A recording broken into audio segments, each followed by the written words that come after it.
Deep within a vast emerald forest, sunlight filtered gently through tall trees, sprinkling the earth below with golden warmth. The air was filled with the hum of life birds sang, leaves whispered in the wind, and bees buzzed busily from flower to flower. High above, resting on the thick branch of an old oak tree, stood the amber hive, home to thousands of hard-working bees. Among them was Nera, a bright and determined worker known for her diligence and focus. From dawn till dusk, Nera collected nectar, polished honeycombs, and helped care for the young ones in the hive. Her wings fluttered tirelessly, and though her efforts were great, her heart often carried a quiet ache, a small bitter seed of jealousy. There was another bee, Luma, whose name seemed to light up the hive. Luma was quick, graceful, and always returned with the sweetest nectar. She seemed to know exactly where the rarest flowers bloomed, and the queen bee often praised her for her unmatched skill. Each time Nera heard the queen say, "Well done, Luma. Your nectar will make the finest honey," she would sigh and murmur under her breath, "I work just as hard. Why can't she see me, too?" Over time, Nera's admiration turned sour. The more she compared herself to Luma, the heavier her wings felt. Instead of joy, her work became a competition. One quiet evening, as the moonlight shimmered through the leaves, Nera sat at the edge of the hive, watching the stars flicker above. Her reflection in a drop of honey stared back with disappointment. "Tomorrow," she whispered, "I'll show everyone I'm better. I'll outsmart Luma no matter what it takes." The next morning, long before sunrise, Nera slipped out of the hive while everyone else still slept.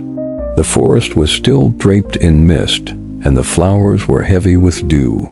She flew faster than ever before, darting from bloom to bloom, greedily collecting nectar. She visited dozens of flowers, determined to fill her pouches before Luma could even leave the hive. But in her rush, Nera overlooked something important. Many of the flowers she visited were still unripe. Their nectar was bitter and not ready for harvest. By noon, she proudly returned to the hive, her wings aching but her heart swelling with pride. She poured her nectar into the communal honeycomb, imagining the queen's surprise and praise. When the worker bees tasted the honey, however, they recoiled in shock. "It's bitter," one shouted. "What happened to our sweet honey?" another cried. The queen bee, her tone stern, buzzed loudly. "Who has brought this bitterness into my hive?" Nera froze, her heart pounded. She wanted to confess, but her pride silenced her. She simply lowered her eyes and kept quiet as murmurs filled the air. From that day on, the queen ordered all bees to be more careful with their collection. Luma comforted those who were disappointed, saying softly, "Mistakes happen. We'll make it right." Nera heard her and turned away, her jealousy deepening. "Even when I fail," she thought, "Luma finds a way to look perfect." Days passed, and the bitterness in Nera's heart grew heavier than ever.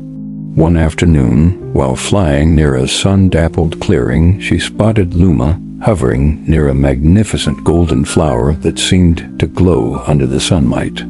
It was larger and more radiant than any flower she had ever seen.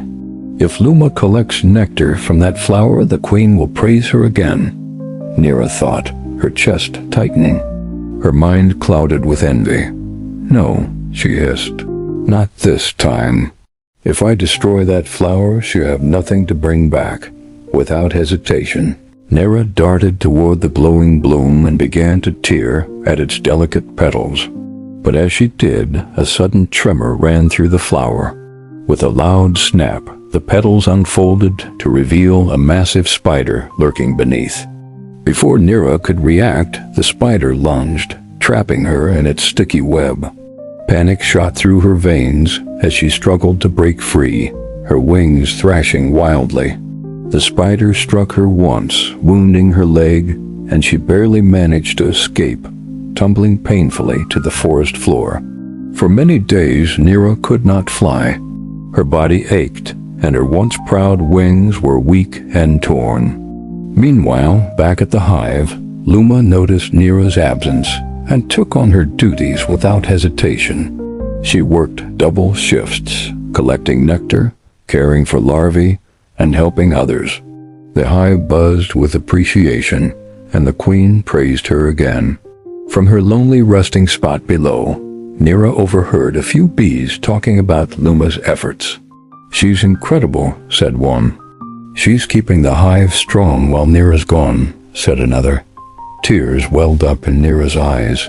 For the first time, the bitterness that once filled her heart began to melt away, replaced by something else: shame and realization. She thought of how her jealousy had blinded her, how it had made her destroy instead of build, and how her envy had nearly cost her life. When her strength returned, Nira fluttered weakly back to the hive. The other bees were surprised to see her alive. Luma, upon spotting her, flew straight to her side. "Nira, you're back," she said warmly. "We've missed you." Nira's voice trembled. "Luma, I was wrong. I let jealousy poison my heart. I envied you, and it made me foolish. I almost destroyed what I loved most, our hive. Can you ever forgive me?" Luma smiled gently. "Oh, Nira, the hive thrives when we work together, not against each other. No bee is greater than the other.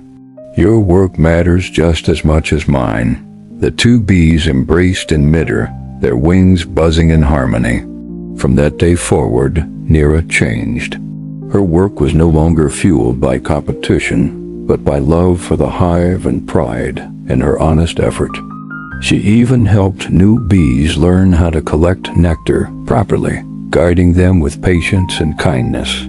The queen eventually noticed her renewed spirit and said, "Nira, your heart has grown stronger than your wings. You have learned what true greatness is."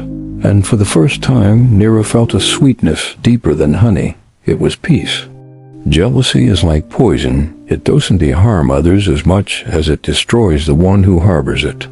When we envy another's light, we dim our own.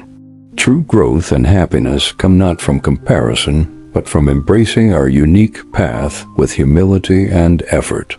When we choose to lift others instead of pulling them down, the entire world shines a little brighter.